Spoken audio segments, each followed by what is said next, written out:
Heart অ্যাটাকের golden hour এটা কিন্তু খুব ইম্পর্টেন্ট একটা কনসেপ্ট। আমরা এটা বলি যে মাসেল মিনিট ইজ মাসেল, অর্থাৎ সময় হচ্ছে হার্টের মাসেল। আপনার বুকে প্রচন্ড ব্যথা হচ্ছে, ঘাম হচ্ছে, আপনি বুঝতে পারছেন এখন আজকালকার দিনে সমস্ত জিনিসপত্র দেখে একটা হার্ট অ্যাটাক হয়েছে, বা ইসিজি করেছেন তাতেও পরিষ্কার বোঝা যাচ্ছে হার্ট অ্যাটাক।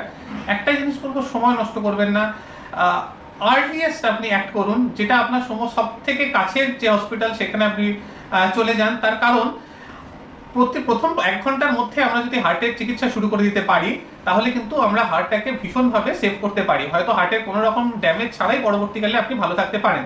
কিন্তু এটাই যখন 1 ঘন্টাকে আমরা আইডিয়াল গোল্ডেন আওয়ার বলি, এটাকে অনেক সময় আমাদের দেশে বাড়িয়ে 3 ঘন্টা অবধি করা হয়। 3 ঘন্টাকে গোল্ডেন আওয়ার বলা হয়, কারণ আমাদের দেশে অনেক পরিকাঠামোই অপ্রতুল, পাওয়া যায় না কাছাকাছি। সেই জন্য 3 ঘন্টার মধ্যে করতে পারলেও আমরা হার্টটাকে অনেকটা সেভ করতে পারি।